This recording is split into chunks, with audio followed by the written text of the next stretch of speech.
Ouais, vous avez raison en quelque sorte sur beaucoup de points là-dessus. Puis d'ailleurs, c'est ce qu'on déplore souvent. C'est ce qu'on déplore souvent, nous autres. Mais on continue de croire, puis encore beaucoup de nos membres croient à la négociation. Fait que moi, j'ai été mandaté de poursuivre ça. Je Ouais, dois faire mon mandat, ouais, il faut le mais poursuivre. il Il faut le faut poursuivre, c'est aboutir. sûr. Mais vous avez tout à fait d'accord. Moi, j'ai l'impression que quand vous disiez que les gouvernements n'ont peut-être pas nécessairement l'intérêt de vouloir arriver à une entente rapidement, on l'a observé, ça. On est conscient de ça. Ils ont leur formule, puis souvent, on appelle ça négociation. Moi, j'appelle plus ça contrat d'adhésion. C'est l'impression que j'ai avec la négociation d'aujourd'hui. C'est pour ça que ça s'éternise, d'ailleurs. C'est des raisons pourquoi, parce que nous autres, on a une certaine vision, on a une certaine approche, on a certaines demandes qui vont dans un sens, mais dans un contrat d'adhésion, tu adhères ou tu n'as pas de contrat. Quand tu as un contrat avec Bell ou TELUS ou peu importe, publicité gratuite, euh, tu adhères à leur contrat ou tu n'as pas de téléphone. Là. C'est comme ça. Puis je pense que c'est là que ça. On continue à croire que le droit autochtone avance, se développe actuellement, que les autorités internationales peuvent nous aider. Je pense que c'est cet espoir-là qui nourrit encore l'optimisme. C'est comment que les gens voient les Autochtones aujourd'hui. Les gens sont de plus en plus conscients, sont de plus en plus éduqués, sont plus, comme tantôt je vous parlais de partager la fierté qu'on a envers notre langue, de notre culture. Je pense que les gens le partagent de plus en plus, puis ça se voit à travers la société. Et tout ça ensemble, au niveau de l'ONU, même au niveau interne canadien, québécois, il y a une ouverture qui se fait. Puis je pense c'est la raison pourquoi que nous sommes encore, on a encore espoir à ce qu'il y ait un développement de ce côté-là, du côté négociation, mais avec une plus grande ouverture de nos demandes, au lieu d'adhérer complètement à des propositions qui sont coulées sur le béton, que ça fait très longtemps. C'est comme un contrat d'assimilation, je pourrais dire. Là, tranquillement, je pense, avec c'est ça, l'éducation, les gens changent, les mœurs changent. On voit le gouvernement actuel, le gouvernement libéral, qui est pro-autochtone, qui veut quasiment qui veut changer le monde en faveur des Autochtones. Et ça nous donne beaucoup d'espoir. Puis c'est vraiment, on continue le travail, mais c'est vrai que les négociations s'éternisent. Ou peut-être qu'ils ont commencé trop de bonheur. Puis aujourd'hui, ça serait le bon moment. Mais encore, moi, j'ai espoir qu'on arrive à quelque chose assez rapidement. D'ailleurs, je me suis impliqué directement alors que ce serait supposé être les gens qui sont mandatés pour participer. Je me suis impliqué pour justement mettre plus de pression, pour accélérer les choses. Puis on a des délais à respecter. C'est là-dessus qu'on travaille. Puis on fait des démarches politiques pour faire débloquer comme tantôt je disais, on a des demandes, on a des approches qui sont un peu à l'opposé de ce qui est canné dans les politiques gouvernementales sur la question. Moi, je continue de faire mon travail, d'essayer de faire changer les choses, de faire développer les Ben, choses, mais c'est encore là, peut-être je m'aveugle ou pas. ben, J'ai beaucoup ça vous espoir. coûte cher, ça. Non, ça coûte cher à tout le Hein? monde. Les négociations, le gouvernement fédéral, il fait des prêts à ceux qui négocient, mais c'est des prêts, c'est de l'argent que vous leur devez. Mhm. Moi, si j'étais à votre place, il me semble que je ferais un petit. Écoutez, là, si c'est pas réglé d'ici X, on vous doit rien.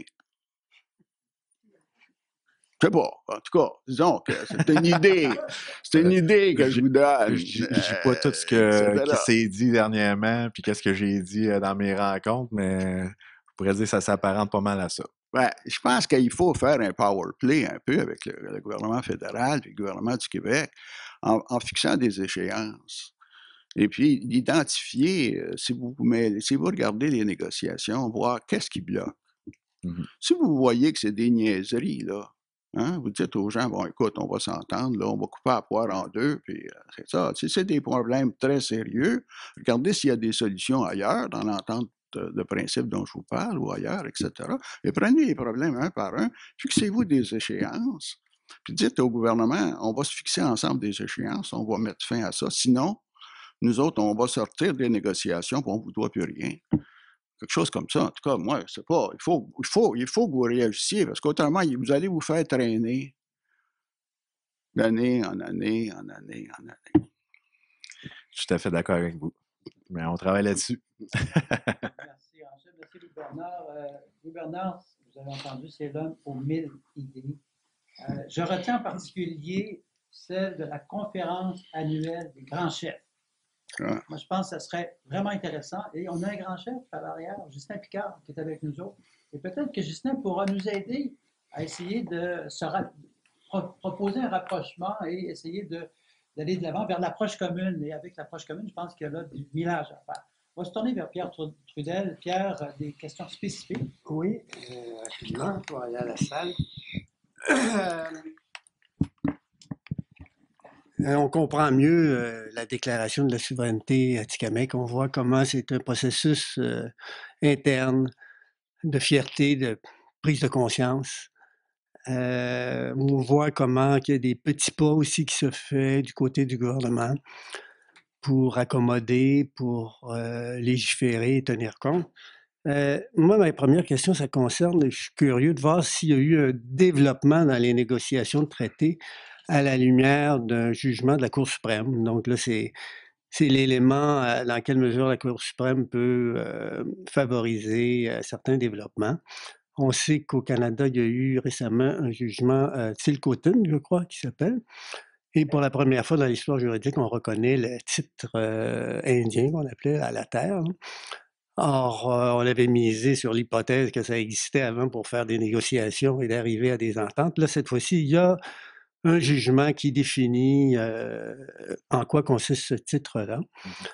Un des éléments là-dedans, c'est que c'est une nation autochtone en Colombie-Britannique et ça a invalidé des lois provinciales, ce jugement-là.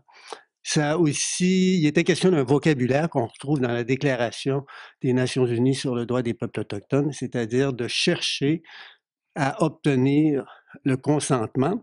On voit que c'est la formule utilisée dans la Déclaration de souveraineté. Et dans l'approche commune, il est question de participation réelle. Le Québec parle de consultation, d'accommodement. Donc, évite de parler de consentement ou de chercher à obtenir le consentement. Là, pour que tout le monde me suive, là, c'est lorsqu'il y a des enjeux relatifs au développement du territoire, là, des ressources naturelles, etc. Là. Or, à cette époque-là, le ministre des Affaires autochtones avait déclaré « Oui, ce jugement-là va changer nos processus de négociation ». Et le premier ministre, lui, avait dit le contraire. Alors, moi, je suis bien curieux de vous entendre là-dessus, grand chef Horatius. Est-ce que ce jugement-là a changé quelque chose dans vos négociations? Tout d'abord, pour le premier ministre, c'est sûr qu'il va toujours dire le contraire. C'est un politicien, puis il ne veut pas se mettre les deux pieds dans les plats. Mais ça va être dur. Ça se voit pas momentanément les impacts d'un jugement de la sorte. Encore, le gouvernement présentement sont au niveau consultation comme les arrêts AIDA et non, pas AIDA. Taku River. Taku River, oui, c'est ça, merci. Sont seulement à ce niveau-là. Mais avec la Cour, le jugement William, la Cour suprême a fait un pas de plus dans la reconnaissance. Peut-être c'est les gouvernements qui traînent un peu des pieds justement pour reconnaître les droits autochtones ou reconnaître l'importance de prendre au sérieux la négociation et d'arriver avec des ententes avec les Premières Nations partout au Canada. La Cour suprême, elle n'attend pas. Quand on approche la Cour suprême pour arriver avec une question, mais elle doit se prononcer. Puis c'est ce qui est arrivé avec le jugement William, elle est venu reconnaître un droit de propriété sur un territoire donné. Je pense que c'est un pas de plus dans le développement des droits autochtones au Canada. je vois juste du positif là-dedans. C'est sûr qu'au niveau politique, là, ça va danser. Non, c'est pas important. D'autres vont dire oui, c'est important. Pour nous, en tant que Première Nation, oui, c'est important. C'est la Cour suprême du Canada est venue reconnaître qu'il y avait vraiment préséance des droits autochtones, il y avait préséance du peuple occupant. Le droit, comme vous dites, il vient invalider les lois provinciales. C'est parce que la Cour est consciente de la réalité, est consciente comment on est dans un état de droit, est consciente comment le construit de la loi des droits au Canada est fait, puis comment que la Cour est venue développer justement nos droits autochtones. Il y a la prochaine étape, je ne sais pas ça va être quoi au niveau de la Cour Au stade des suprême. négociations, ça n'a pas rien changé, ce jugement-là. On a amené cette Vous question-là. en avez parlé de votre côté. C'est sûr qu'on a Puis parlé. le gouvernement, qu'est-ce qu'il a répondu à ce moment? Qu'est-ce qu'on a Ils ont répondu à ce répondu la moment? même chose que le premier ministre. OK. Là, Ben ils ouais. disent, ben souvent, c'est ça qui arrive. Je vais vous expliquer comment ça fonctionne, la négociation. Puis monsieur pourrait même en rajouter. M. Bernard, là, moi, je suis grand chef. Là, l'autre bord, il y a le premier ministre, il y a les premiers ministres provinciaux puis fédéral. Eux, ils donnent un mandat à leurs négociateurs. Puis c'est la même chose pour nous autres. On a un mandat à nos négociateurs. Là, là ça danse. Là, au table de négociation, ça se relance. Là, souvent, la formule magique, mais on n'a pas le mandat. On va vous revenir avec ça. On suppose qu'ils vont voir le premier ministre, qu'ils vont voir les ministères concernés. Puis là, ils reviennent éventuellement. Puis là, souvent, on n'a pas eu de réponse encore. C'est de même que ça retarde beaucoup. Et pour la question de William, mais c'est la même affaire, on a amené ça à la table. J'ai donné le mandat d'amener ça à la table, d'aller de l'avant avec ça. Puis le gouvernement fédéral, le gouvernement provincial, on étudie les conséquences du jugement. On est en train de refaire la politique sur les revendications globales. Et on va vous revenir avec ça aussitôt qu'on a une réponse. C'est ça, c'est rendu à cette étape-là qu'on est rendu. C'est comme ça, hein? Okay. C'est dommage, mais... Non, c'est clair, c'est très clair. Ça appuie d'ailleurs ce que M. Bernard disait. Ma seconde question, c'est le volet réédification des nations. Vous savez que la Commission royale sur les peuples autochtones, en 1995, avait fait une recommandation, un peu tardive d'ailleurs, parce qu'aucune étude n'était venue appuyer ça, ou aucune intervention préalable l'avait fait. Et à la fin, ils ont comme pondu d'une recommandation qui était le fait que les nations autochtones auraient tout avantage pour préserver leur identité culturelle au cœur du droit autochtone, c'est l'identité culturelle, et qu'ils avaient tout avantage à se réédifier. Le juge Duchot, d'ailleurs, avait commenté disant ça, c'est une recommandation un peu spéciale parce que ça ne s'adresse pas au gouvernement. D'habitude, une commission royale, ça fait des recommandations qui s'adressent au gouvernement. Celle-là s'adresse aux Premières Nations de se réunifier. On avait estimé qu'au Canada, il y a 632 bandes, les Métis, les Inuits et tout ça allait aboutir à peu près à 80 peuples ou nations réédifiés. Et que dans ce contexte-là, bon, ça, c'est une recommandation qui a été faite en 95. Vous, probablement, les Atikamekw, vous l'avez fait. Vous avez réalisé cette... je ne sais pas si c'est avant la recommandation de la Commission en 95 ou après. Pourquoi les autres ne le font pas? Est-ce qu'il y a eu des résistances chez vous à ce que se fasse cette réédification-là? Vous êtes 3 collectivités. Bon, les Inuits sont 11, c'est peut-être plus complexe. Et puis, est-ce que ultimement, ce Conseil de la Nation Atikamekw-là pourrait légiférer pour les 3 communautés? Pour répondre à votre première question, j'y pense beaucoup. J'y ai pensé beaucoup dans la dernière année. J'écoute ce qui se dit au niveau national. Je n'étais même pas au courant de cette recommandation-là. Mais il y a beaucoup de pourparlers, puis même Ghislain pourrait peut-être nous en parler de ça s'il décide de venir en avant. Au niveau national, il y a des pourparlers pour justement restructurer les organisations qui représentent les Premières Nations au Canada. Moi, j'en ai parlé dans les coulisses à certains, puis il y en a beaucoup qui sont là-dessus. Il faut comprendre qu'au niveau national, comme vous avez raison, ça pourrait réduire moi, je croyais que c'était 50, mais là, vous dites que c'est 80.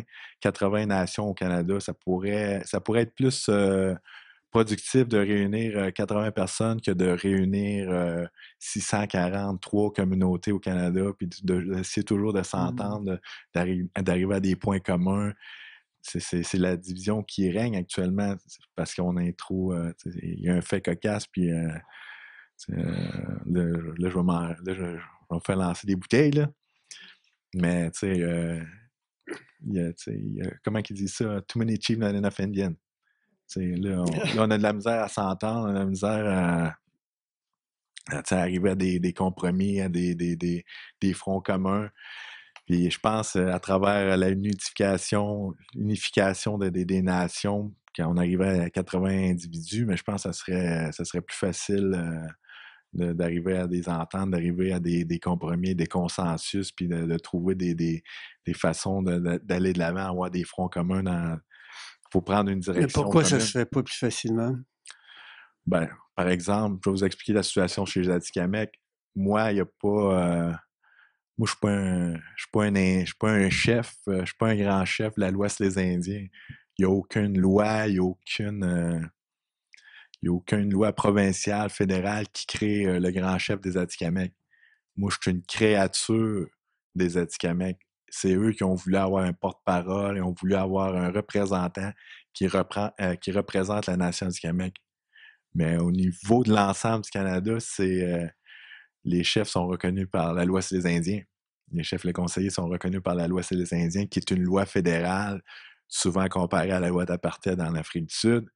Donc, c'est eux qui sont assis dans les organisations au niveau national. C'est eux qui sont reconnus. Malgré que les chefs sont reconnus, ils peuvent se présenter à des assemblées, mais ils n'ont pas le droit de vote. Moi, je n'ai pas le droit de vote dans des assemblées nationales au niveau provincial, régional, je veux dire, ou au niveau national. Le grand chef de la nation Atikamekw n'a pas de droit de vote, mais les chefs des communautés, les chefs qui sont créatures de la loi sur les Indiens, c'est eux qui ont le droit de vote.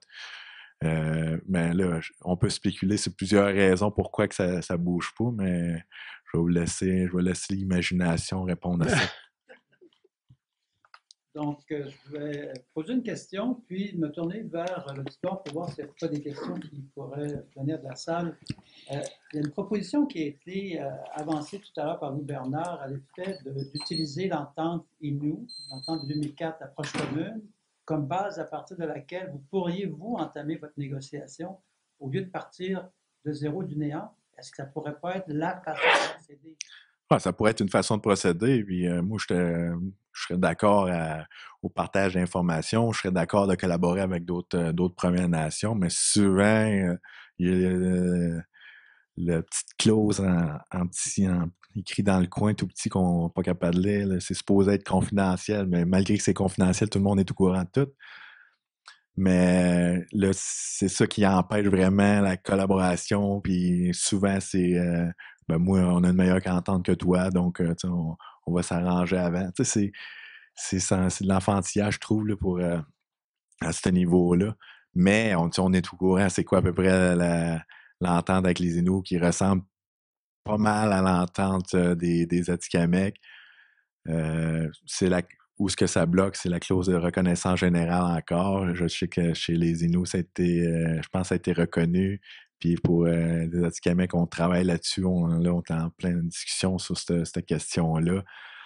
Donc, c'est sûr que nous, on aimerait ça travailler, partager les connaissances, les expériences, les points forts, les points faibles de chacun pour justement en arriver à des ententes plus solides puis plus profitables pour les membres de nos nations.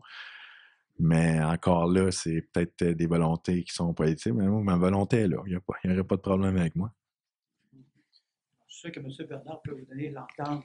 L'entente est publique. En dessous de la table. Vous l'avez sur le site Internet du secrétariat. Bon, d'accord. On va se tourner vers l'auditoire maintenant. Simplement vous identifier quand vous avez une question, mais d'abord, il faudrait que je vous reconnaisse. Alors, il y a des questions qui viennent de la salle. Oui, Sylvie Vincent. Oui, Sylvie Vincent.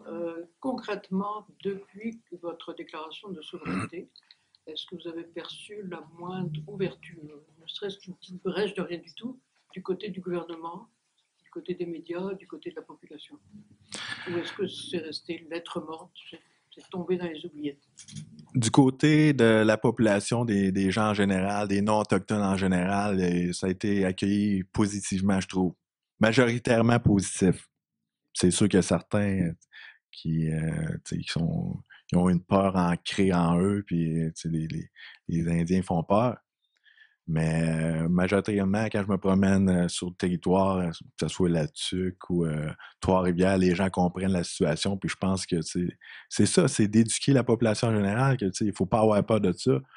Il faut aller de l'avant avec de l'innovation, innover dans le projet de société qui peut être canadien, pan-canadien, au niveau québécois. La population en général, comme je te dis, il y a du positif, majoritairement positif. Du côté du gouvernement, il y a eu une panique pendant un certain temps. C'est sûr qu'on n'a pas toutes les ressources justement pour aller de l'avant totalement, de mettre la machine sans arrêt. Comme j'ai dit, nous autres, il faut y aller étape par étape. C'est comme travailler sur nos membres, travailler sur leur perception, travailler sur leur identité.